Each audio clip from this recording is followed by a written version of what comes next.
नमस्कार। कोच पिछले सप्ताह के आज के एपिसोड में मैं तानिया पांडे आपका स्वागत करती हूँ। हर सप्ताह मैं आपके लिए लेकर आती हूँ भारत के विभिन्न न्यायालयों की मुख्य खबरें।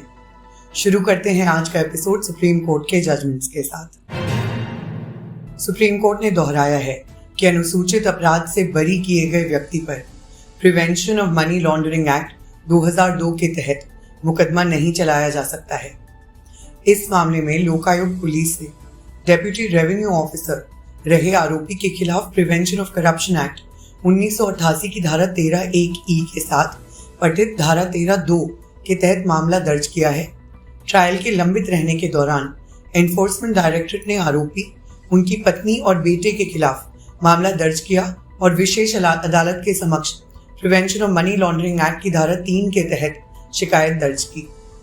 बाद में स्पेशल जज लोकायुक्त ने उन्हें प्रिवेंशन ऑफ करप्शन एक्ट के तहत ये कहते हुए पूर्वोक्त अपराधों से बरी कर दिया कि अभियोजन द्वारा पेश किए गए सबूत उन्हें दोषी ठहराने के लिए अपर्याप्त थे।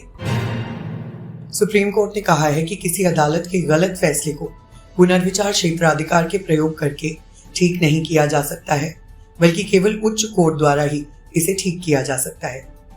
CJI NV Ramana, justice Krishna Murari और जस्टिस हिमा कोहली की पीठ ने कहा कि एक ट्रस्ट जिसे कानून की प्रक्रिया द्वारा पता लगाया जाना है को न्यायालय द्वारा पुनर्विचार की अपनी शक्तियों का प्रयोग करने के लिए रिकॉर्ड के चेहरे पर प्रस्तुत त्रुटि के रूप में वर्णित नहीं किया जा सकता है। सुप्रीम कोर्ट ने कहा है कि एक अदालत के पास सिविल प्रोसीजर कोड के आदेश 7 नियम 11 के तहत अपनी शक्तियों का उपयोग करते हुए एक प्लेंट को खारिज करने की शक्ति है। न्यायमूर्तिगण KM जोसेफ और ऋषिकेश रॉय की पीठ ने कहा कि कोर्ट को इस शक्ति को लागू करने से पहले वादी को सुनना होगा। पीठ ने पाया कि आदेश 7 नियम 11 ये प्रदान नहीं करता है कि अदालत को केवल आवेदन पर वाद को खारिज करने के अपने कर्तव्य का निर्वहन करना है। पीठ ने अपने फैसले में ये टिप्पणी करते हुए कहा कि कमर्शियल कोर्ट्स एक्ट 2015 की धारा 12(a) अनिवार्य है और धारा 12(a) के आदेश का उल्लंघन करने वाले किसी भी वाद को ऑर्डर 7 रूल 11 के तहत वाद की अस्वीकृति के साथ देखा जाना चाहिए। धारा 12(a) प्री इंस्टीट्यूशन मीडिएशन और सेटलमेंट से निपटती है। सुप्रीम कोर्ट ने 17 अगस्त को मुख्यमंत्री हेमंत सोरेन के खिलाफ दायर जनहित याचिका पर झारखंड हाईकोर्ट के समक्ष कार्यवाही पर रोक लगा दी, जिसमें शेल कंपनीज के माध्यम से मनी लॉन्ड्रिंग और सत्ता में रहते हुए खनन पट्टा प्राप्त करने का आरोप लगाया गया था। न्यायमूर्तिगण UU ललित, रविंद्र भट्ट और सुधांशु धूलिया की बेंच झारखंड हाईकोर्ट और चीफ मिनिस्टर सोरेन द्वारा हाईकोर्ट के आदेश को चुनौती देने वाली याचिकाओं पर विचार कर रही थी, जिसमें उनके खिलाफ जांच की मांग वाली जनहित याचिका को सुनवाई योग्य माना गया था। हाईकोर्ट की कार्यवाही पर रोक लगाते हुए पीठ ने मामले में अपना फैसला सुरक्षित रखा। सुप्रीम कोर्ट ने कहा है कि मुस्लिम पर्सनल लॉ प्रथा के माध्यम से तलाक की एक प्रथा, तलाक हसन, प्रथम दृष्टया इतना भी अनुचित नहीं है। तलाक हसन के तहत एक आदमी 3 महीने तक हर महीने एक बार तलाक का उच्चारण करके अपनी पत्नी को तलाक दे सकता है। कोर्ट ने कहा कि मुस्लिम महिलाओं के पास खुला तलाक के जरिए तलाक लेने का विकल्प है। न्यायमूर्तिगण संजय किशन कौल और MM सुंदरेश की पीठ एक मुस्लिम महिला द्वारा तलाक हसन के जरिए तलाक की संवैधानिकता को चुनौती देने वाली एक रिट याचिका पर सुनवाई कर रही थी, जिसमें कहा गया था कि ये महिलाओं के खिलाफ डिस्क्रिमिनेटरी है। आइए अब डालते हैं एक नजर हाई कोर्ट्स और अन्य कोर्ट्स की खबरों पर। दिल्ली हाई कोर्ट ने आम आदमी पार्टी नेता सत्येंद्र जैन को अनसाउंड माइंड का व्यक्ति घोषित करने की मांग वाली एक जनहित याचिका को खारिज कर दिया है, जिससे उन्हें दिल्ली विधानसभा से अयोग्य घोषित करने की मांग की गई थी। जैन वर्तमान में एनफोर्समेंट डायरेक्टरेट द्वारा जांच किए जा रहे मनी लॉन्ड्रिंग मामले में न्यायिक हिरासत में है।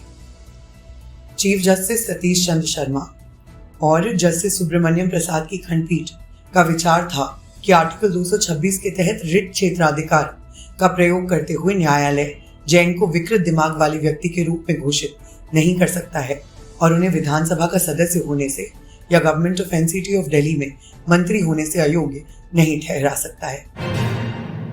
पंजाब और हरियाणा हाईकोर्ट ने हाल ही में कहा है कि अदालत निश्चित रूप से डीएनए टेस्ट का आदेश नहीं दे सकती। इस कारण डीएनए टेस्ट के आदेश देने की प्रार्थना की अनुमति नहीं दी जा सकती।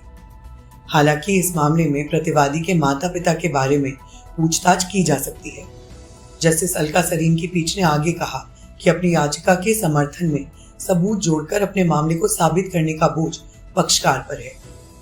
अदालत किसी पक्ष को अपने मामले को साबित करने के लिए डीएनए टेस्ट से गुजरने को मजबूर नहीं कर सकती, जैसा कि मुकदमा लड़ने वाले पक्ष ने सुझाव दिया है। कर्नाटक हाईकोर्ट ने कहा है कि सिविल प्रोसीजर कोड की धारा 92 के तहत अधिकार क्षेत्र का प्रयोग करने के लिए सिविल कोर्ट को पहले रिकॉर्ड पर रखी गई सामग्री से तथ्यात्मक निष्कर्ष निकालना है कि ट्रस्ट एक पब्लिक चैरिटेबल या धार्मिक ट्रस्ट है, और ये भी कि क्या न्यायालय से संपर्क करने वाले व्यक्तियों का ट्रस्ट में कोई हित है। जस्टिस आर नटराज की एकल पीठ ने याचिका को स्वीकार कर लिया और प्रतिवादी को उनके खिलाफ मुकदमा दायर करने की अनुमति देने के आदेश को रद्द कर दिया।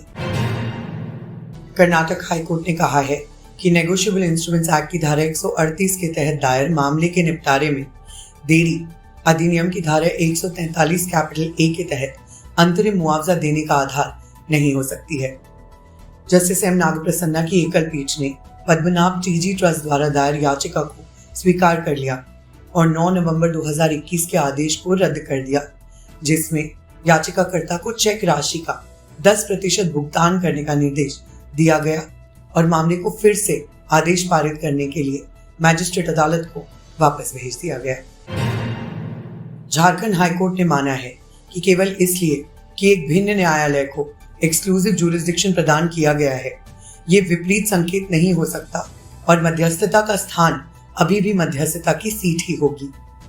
जस्टिस सुजीत नारायण प्रसाद की खंडपीठ ने कहा कि एक्सक्लूसिव जुरिस्डिक्शन आर्बिट्रेशन के स्थान या सीट के डेजिग्नेशन के स्थान नहीं ले सकता है।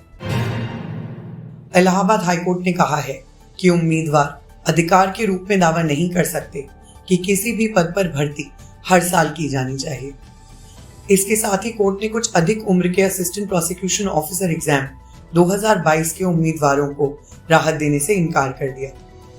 जस्टिस सौरभ शमशेरी की पीठ ने इस बात पर भी जोर दिया कि राज्य सरकार की ओर से ईयर वाइज पदों पर भर्ती नहीं करने की निष्क्रियता के कारण उम्मीदवारों को अधिक आयु होने के कारण चयन प्रक्रिया में भाग लेने का अधिकार नहीं मिल सकता।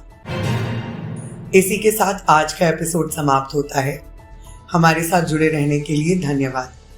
मैं हूं तानिया पांडे और आप देख रहे हैं कोर्ट्स पिछला सप्ताह लाइव लॉ पर।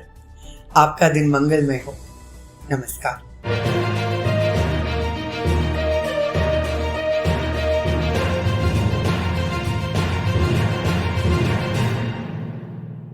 Subscribe to our channel and press the bell icon to never miss a video from Live Law.